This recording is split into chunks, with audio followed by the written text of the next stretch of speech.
Alex avait toujours été habitué à se démarquer. En tant que fils d'un milliardaire, il vivait dans un monde de luxe, mais ce n'était pas un monde qu'il appréciait toujours. Son apparence attirait l'attention partout où il allait. À son ancienne école, les filles le suivaient dans les couloirs, chuchotant et gloussant à son passage. Il se sentait comme un prisonnier, enfermé dans une cage d'attente et d'hypothèses.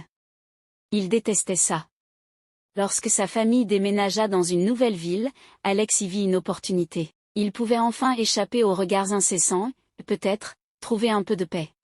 Mais il savait que ce ne serait pas facile. Même dans cette nouvelle école, son apparence risquait encore d'attirer l'attention. C'est alors qu'il eut une idée, un masque. Le matin de sa rentrée, Alex se tint devant son miroir, tenant un masque noir entre ses mains.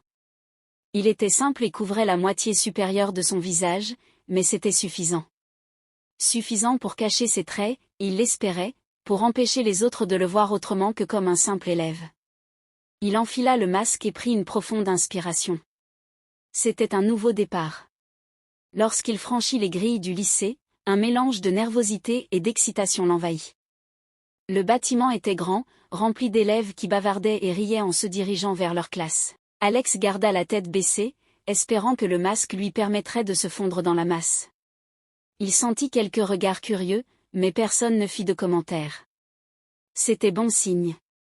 En cours d'anglais, il prit une place au fond de la classe, espérant passer inaperçu.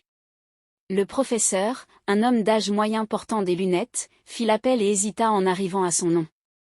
Alex Hamilton, demanda-t-il en balayant la classe du regard. Alex leva discrètement la main sans relever la tête. Présent, murmura-t-il. Le professeur hocha la tête et poursuivit l'appel sans insister. Alex se sentit soulagé. La dernière chose qu'il voulait, c'était attirer l'attention. À l'heure du déjeuner, il trouva un coin tranquille dans la cafétéria. Il mangea seul, observant les autres élèves. Ils semblaient normaux, comme ceux de son ancienne école. Mais serait-il différent? Quelqu'un essaierait-il de le connaître, ou bien le masque les repousserait-il? Au fil des jours, il réalisa que le masque fonctionnait. Il ne recevait plus de regards insistants, mais cela créait aussi une barrière. Personne ne venait lui parler. Il était isolé. C'était mieux que d'être harcelé par l'attention, mais c'était aussi terriblement solitaire. En rentrant chez lui après sa première journée, il trouva sa mère en train de préparer le dîner. L'odeur de la cuisine était réconfortante, mais Alex était perdu dans ses pensées. Il portait toujours son masque, sentant le poids de sa décision. « Comment s'est passée ta journée ?» demanda sa mère avec un sourire inquiet. « C'était bien », répondit-il en s'asseyant à table. Elle observa son masque, puis soupira. « Tu veux vraiment continuer à porter ça ? Je sais que tu cherches à faire les choses différemment, mais je m'inquiète pour toi. »« Oui, maman. J'en ai marre que les filles me poursuivent juste à cause de mon apparence ou de l'argent de papa. Elles ne m'aiment pas vraiment.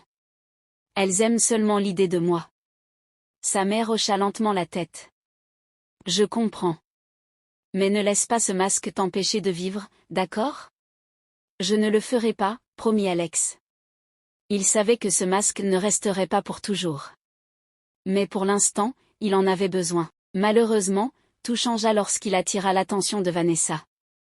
Vanessa était la fille d'un homme très riche et elle agissait comme telle. Elle ne traînait qu'avec des personnes de son rang et méprisait ceux qu'elle considérait comme inférieurs. Dès qu'elle vit Alex, elle le trouva étrange et cela l'agaça. Un jour, elle s'approcha de lui avec deux de ses amis. « Alors, c'est toi le nouveau dont tout le monde parle ?» dit-elle d'un ton froid. « C'est quoi ce masque ? Tu caches quoi ? T'es trop moche pour montrer ton visage ?» Alex la regarda calmement. Il s'attendait à ce genre de réaction. « Crois ce que tu veux », répondit-il simplement. Vanessa plissa les yeux. « Tu dois être pauvre, c'est ça ? Seuls les pauvres agissent bizarrement comme toi. Si tu avais vraiment de l'argent, tu n'aurais pas besoin de te cacher. » Ses amis rigolèrent, mais Alex ne réagit pas. Il se contenta de la fixer avant de se lever. « Je ne retirerai pas mon masque juste parce que ça te dérange, » déclara-t-il. Vanessa, surprise par son calme, ne trouva rien à répondre.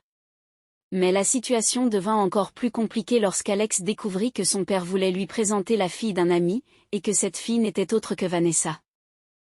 Lorsqu'elle apprit qui était Alex en réalité, Vanessa changea complètement d'attitude. Elle s'excusa, tentant de se rapprocher de lui. « Je ne savais pas que tu étais aussi riche, » dit-elle. « Peut-être qu'on pourrait être amis, jamais, » répondit-il sèchement.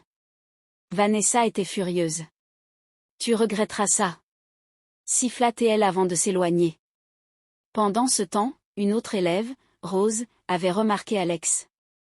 Contrairement à Vanessa, elle ne jugeait pas les gens par leur statut ou leur apparence.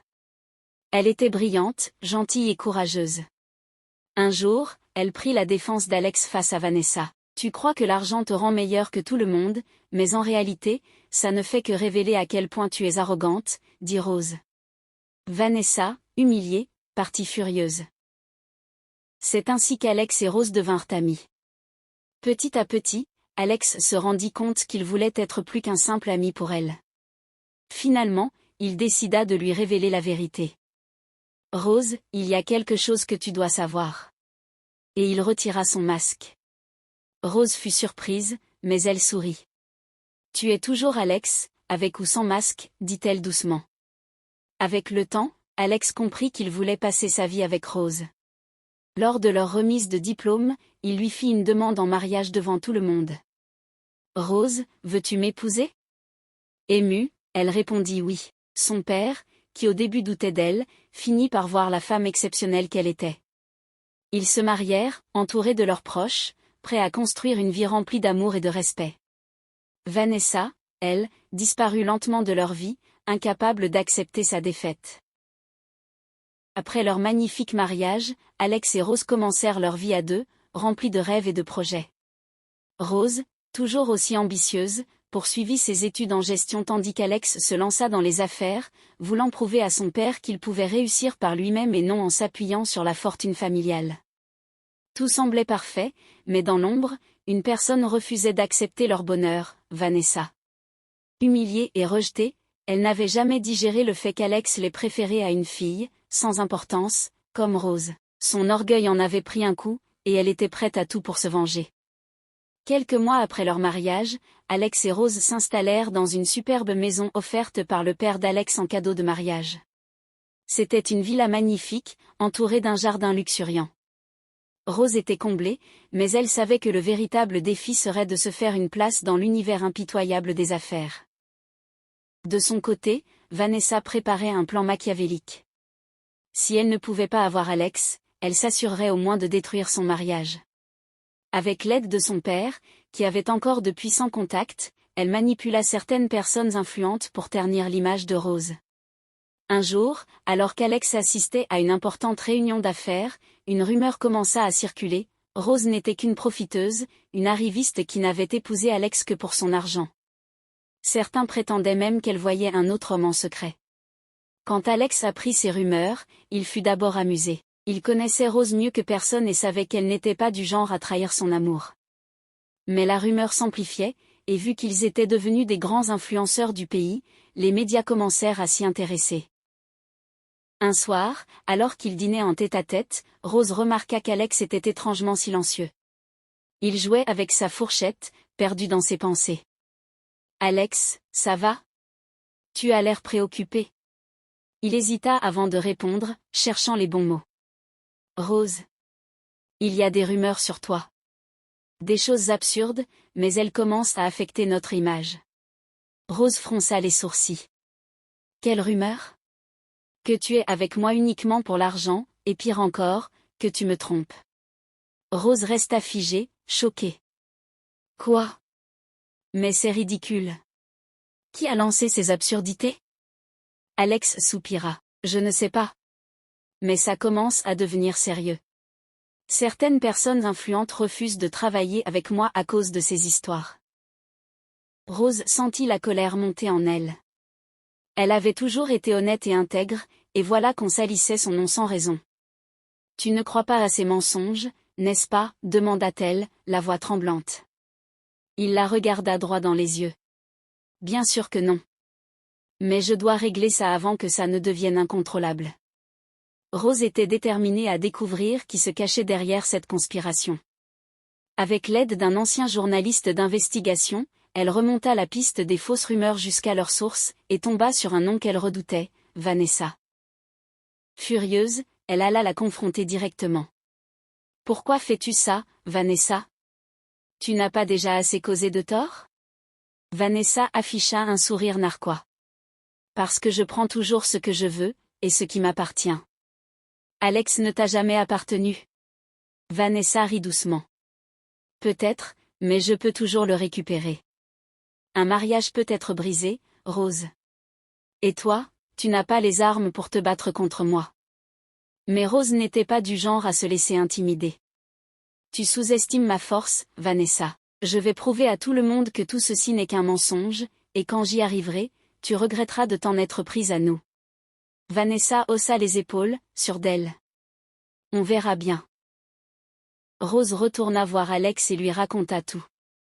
Avec l'aide du journaliste, ils réunirent des preuves solides montrant que Vanessa était derrière ces calomnies. Lors d'un grand événement mondain, Alex prit la parole devant tout le monde. « On a essayé de salir le nom de ma femme avec des mensonges. Mais aujourd'hui, nous avons des preuves claires que tout ceci a été orchestré par une seule personne. Vanessa. » L'assemblée se retourna vers la jeune femme, qui blêmit instantanément. « Ce n'est pas vrai. » balbutia-t-elle. Mais Alex montra les enregistrements de conversation et les messages prouvant sa culpabilité. Vanessa était prise au piège. Face à tant de preuves, elle comprit qu'elle avait perdu. « Sortez de ma vie », murmura Alex en la regardant froidement. Humiliée devant tout le gratin de la ville, Vanessa s'enfuit en larmes, définitivement vaincue. Avec Vanessa hors jeu, Rose et Alex purent enfin vivre leur amour en paix. Rose continua ses études et devint une femme d'affaires respectée, prouvant à tous qu'elle était bien plus qu'une fille de basse classe. Quant à Alex, il réalisa que Rose n'était pas seulement la femme qu'il aimait, mais aussi son pilier, son allié dans toutes les batailles. Un soir, alors qu'ils regardaient le coucher du soleil sur leur terrasse, Alex prit la main de Rose.